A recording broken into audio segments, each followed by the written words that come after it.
announced building of 6 crore affordable homes, 2 crore in urban and 4 crore in rural India, right at the beginning of his speech which he presented in the parliament. And everyone awaited keenly to hear more, get more details on how these 6 crore homes were to be built. But nothing, absolutely nothing came after that. Not a single statement or a policy measure on who will make and deliver these 6 crore homes. So today on the Realty Debate, that's the question we are raising. Meet my panelists, Sriram Mahadevan, Head Affordable Housing, Mahindra Lifespace Developers, Madhusudan Menon, Chairman Micro Housing Finance Corporation. Here with me in the Delhi studio, David Walker, Executive Director, Sare Homes. We also have with us Arun Mishra, former Housing Secretary, Neeraj Bansal, Partner, Head Real Estate and Construction, KPMG, and of course, Raghav Garg, Director, Garg Crore. Gentlemen, thank you very much for joining me today. I think, let's have a focused discussion on 4 or 5 key things. At what price can we call housing affordable? Let's just stick to that. That particular answer is what I'm seeking right now. At what price can we call housing affordable? Neeraj, start from there, because in-depth research done by KPMG. If I look at RBI's guidelines which have come this week, it says obviously 10 lakhs is the price. Is that what we will take? So when you look at, from an affordable housing point of view, the people who are at the lower end of the segment, for them, they kind of monthly income, if you look at about 25 to 30% of what they can partake, that is what should be the maximum limit which should be there, and which gets them to somewhere around less than 10 lakhs as a number around that.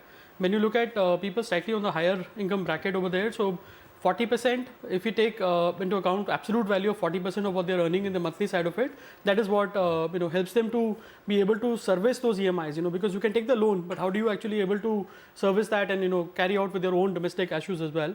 Then the further aspect of it, one can take up to 50% as well, so but I think clearly when you look at the metros aspect of it, the housing will somewhere would come around, say, less than 50 lakhs is something which you would want to call, at least from an affordable perspective, for a mid-segment aspect of it. When you go towards to a tier 2 or tier 3 cities over there, it will go down to other like sub 30 lakhs is a number which will come as like a more of an affordable housing side of it there. So the 10 lakh figure which the Housing Ministry talks about, which RBI talks about, who's building those homes and how are they getting built? Arun Mishra, at least throw some light on that, because you've been part of the policy making. RBI has changed norms for 10 lakh rupee homes, but where are they getting built? You see, when you talk about affordable housing, normally the calculation is that whatever is your annual income, 4 to 5 times is that which you can afford. Okay. So if my annual income is about say 2 lakh rupees, I am in a position to afford a house which is about 8 to 10 lakh rupees. That's where the definition of affordable housing comes in for the EWS category, particularly those people whose income is below 2 lakh rupees per annum. Okay. Secondly, when you look at a small town where the land cost is about 20 to 25% of the total building cost, and you look at 1600 to 2000 rupees as per square foot cost of construction, and you take a 400 square feet house, it comes to about 8 lakh rupees, and you add 2 lakh rupees for the land, it comes to about 10 lakh rupees. Okay. So these are the two things which we thought, which is which brings this figure of 10 lakh rupees into the picture. It's primarily for those economically weaker section people, and when you come to the LIG category, of course it becomes slightly higher. The second question that you raised is who are building these houses. We'll come to that question later. I just want to say, okay, if you're going to focus our discussion on the 10 lakh category, or are we going to actually take it up to say, look, in tier 1 cities, even people who can afford a home of 50 lakhs and below can call it affordable housing. So that nomenclature itself is a big one to debate, because if I look at the figures in India, there are only 4% of the country's population which earns more than 5 lakhs of annual income. Imagine 96% of India earns less than 5 lakhs per annum. Sriram, it's a big data point which actually tells you that barring a very few developers, most developers are building for 4% in India currently. Am I correct? Yeah, Manisha, I think the data point which you have referred to is quite correct. And we also, as Mahindra Life Spaces, till we ventured into affordable housing, we were also concentrating on the top 5% of the population. And that is where you see most of the inventory overhangs in most of the major cities. So there is this 95% of the population where the market is there, which is underserved. But at the same time, it should also we should also take cognizance as to why most of the developers are concentrating on the top of the pyramid rather than the bottom of the urban pyramid. We'll come to that a little bit later. I know that there is a reason, but if you, when you ventured in affordable housing, Mahindra ventured into it, did you get into it thinking that, okay, we're going to build homes under 10 lakh, or did you think that affordable, that limit was 10 to 25? What pricing would you call affordable? See, I think you have hit a very right point. Affordable is the most abused kind of terminology which is being used. When we started thinking about entering into this space, we actually set ourselves a target of entering this space between 5 to 15 lakhs. But as the ball started rolling, then we realized that possibly 5 to 15, 5 to 10 is becoming a bit of a challenge. And that's why we then shifted it to 10 to 20 lakhs. So we launched both these projects within the price bracket of 10 to 20 lakhs. Okay, so you ventured into this space. First of all, everyone considers this as a very bold move. Mahindra and Tata's getting into affordable housing, and even you had to raise the benchmark. You had to say, look, 10 lakhs, 5 to 10 lakhs is not possible. 10 to 20 lakhs, maybe we can attempt. Raghav Garg, what would your affordable price limit be? What has your own experience been? What kind of pricing can you build affordable housing at? So first of all, we launched a project at 4.5 lakh rupees, 30 kilometers to 40 kilometers from your studio. Okay. So we were sub 5 lakh category, that is 40 kilometers from central Delhi. And even till date, we sell our product as 7.5 lakh rupees. So we are maintaining that sub 10 lakh category in affordable segment. And our idea was initially, as Sriram has said, was 5 to 10 lakhs only. But that was 2008-9.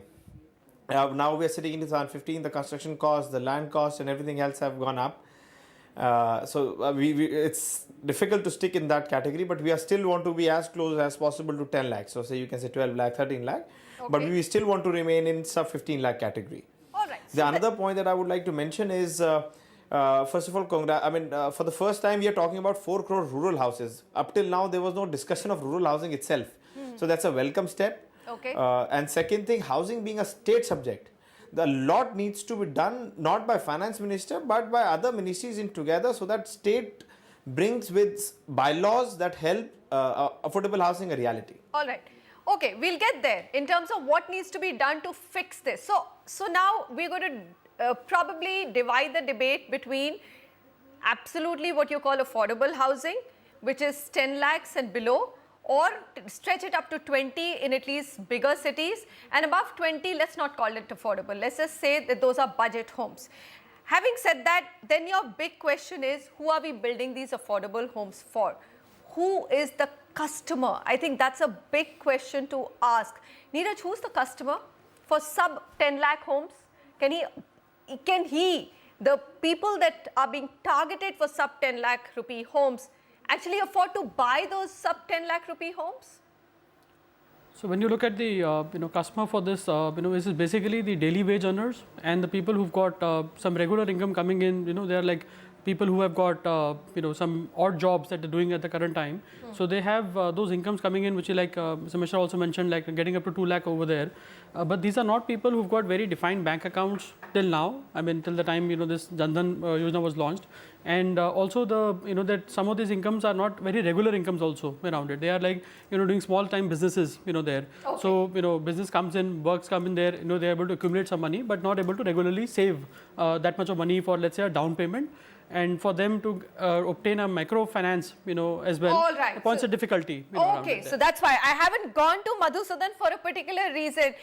Madhusudan, we're saying that, okay, there is this whole pent-up demand for sub 10 lakh rupee homes. Now, if I look at the profile of the person who should be buying this 10 lakh rupee homes, there's hardly any bank who's willing to give loans to that category of people. Isn't that a big question mark as well? How will they get money to even buy a home which actually costs them 10 lakhs or below? See, I totally agree with you because see, 90% of the demand that's there for the sub 10 lakh homes comes actually from people who do not have access to the financing at all. Because access to financing, like you were saying earlier, the houses are built for the top 5%. Also, the financing is also available only for the top 5%. So we need to make that start building that change where, you know, people without the full documentation for income, they have incomes. The only question is, you know, how do you use either technology or, you know, your conversations to make an assessment of what is a person's actual income, or you don't need to be precise, obviously, but you need to have some rough idea of what the income is. We are a company which does only this, where we are providing loans only to people who do not have the documentation. Madhusudan Menon, affordable housing, a sum of 4,000 crores was allocated to National Housing Bank to increase the flow of cheaper credit for affordable housing, and this happened in the first maiden budget of the finance minister when he just come to power. Where has that credit gone? Has it reached anybody in the system?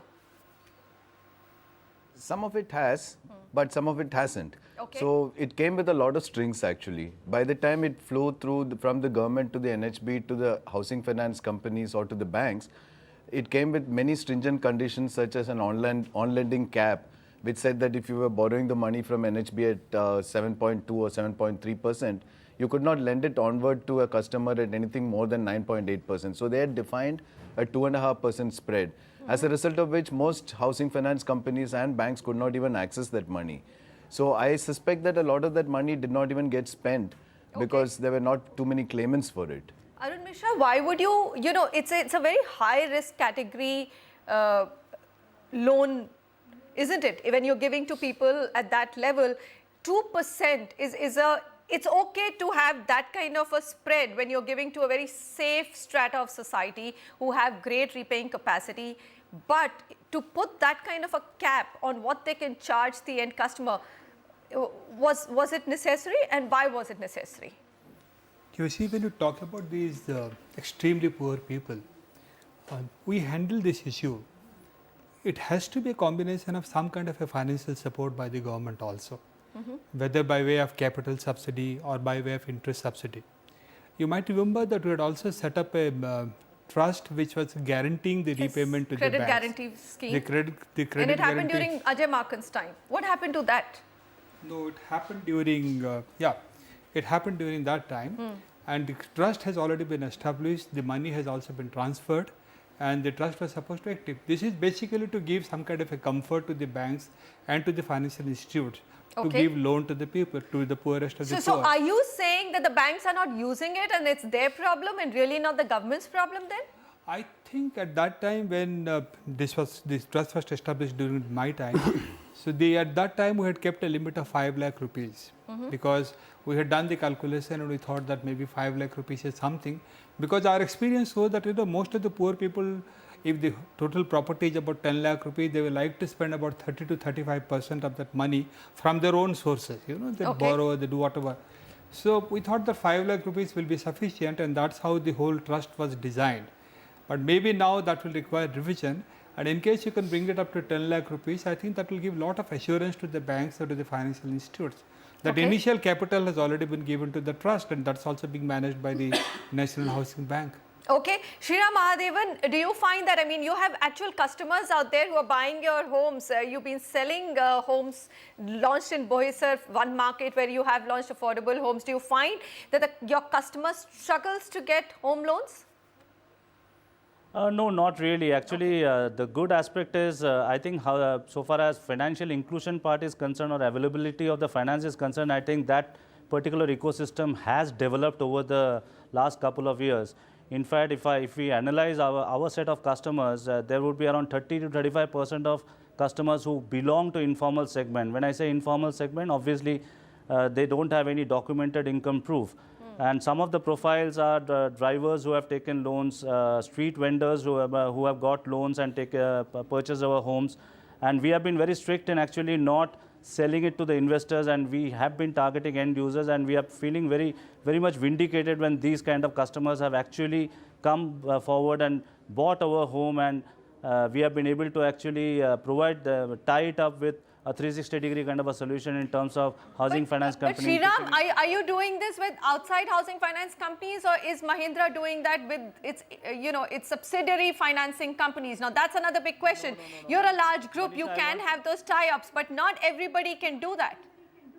No, Manisha, I wanted to break that myth. Yes, Mahindra does operate as a federation, but at the same time, it is not Mahindra Rural Home Finance who have got the maximum business out of a affordable housing venture. Who are the guys who are giving the loans? We want to talk about them. We really want to highlight them, because I keep hearing everybody from HDFC to SBI, they're all concentrating on the top 5 or maybe 8% of the market. Let me tell you, the new baby in the block is Jaya is not here, but it is VBSC's financing arm, which is HFFC, who are doing pretty well so far as our housing segments are, both the projects are concerned. Okay. Then we have also seen formal sector banks like Axis Bank taking a lead in terms of utilizing the priority sector lending, and they have come out with customized product for our projects, and it has done they have been able to do well so far. Okay, fair enough. I think we have done quite a bit in the first segment. I think when we come back, where should these houses and flats be built is another big question that's always debated. How far outside of a main city can you go to actually make affordable homes? Will people really live there? There are people who've got great experience. We heard Mr. Garg say that he's building 30 kilometers away from where our studio in Delhi is. So we'll find out what are the challenges of building in the city, outside the city, and is affordable housing within the city ever possible or not? Stay with us.